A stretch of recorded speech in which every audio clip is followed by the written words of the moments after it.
טוב, עכשיו אנחנו עם דש מרחבי העולם, והיום איתנו הרב יוסף סלמון, שליח ורב ראשי של חב"ד בבולגריה. מה שלומך, בולגריה? ערב טוב מנחם, מה שלומך אתה? ערב שבת שלום גם לך, מה שלומך, איך מרגיש? ברוך השם, ברוך השם. מה יש בבולגריה לעשות? פעילות יהודית, חב"ד? תן לי קצת על בית חב"ד בבולגריה. אנחנו בחנוכה האחרון ציינו 25 שנה לפעילות פה.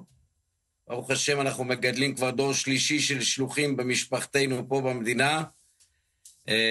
בבולגריה כשנסענו כולם הרימו גבה, אמרו לשם אתה נוסע? מה יהיה?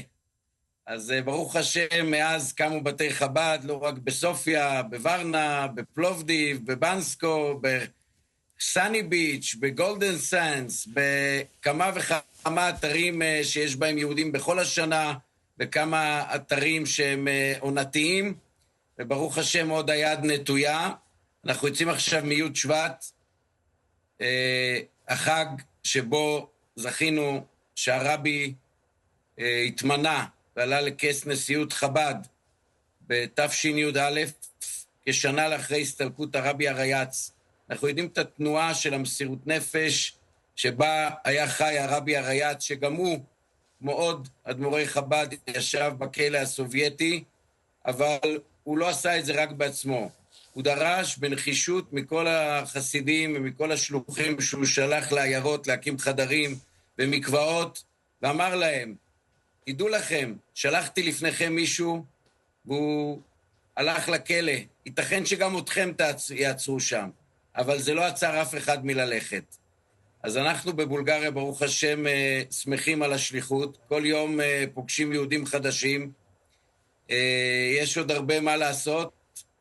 אתה יודע, מה שאני מעריץ בחב"ד, שזה דבר שצריך כל כך הרבה אנשים בעולם שנעזרים אלה לבתי חב"ד בעולם, בכל מקום, הרי תשמע, פתאום מישהו תקוע, מישהו צריך לאכול, אחד צריך להיות תאונה, לא יודע מה, חב"ד יודעים שאתם השגרירים של העם היהודי, ומה שמדהים זה שהרבי מלובביץ', כשהוא הסתלק לפני כ-30 ומשהו שנים, זה היה מספר מסוים, אבל מאז אתם התפרצתם ברמה שזה הפך להיות משהו, זה כל הזמן יש עוד שליחים ועוד בתים, זה נהיה משהו הרבה יותר גדול ממה שכשאפילו בחייו.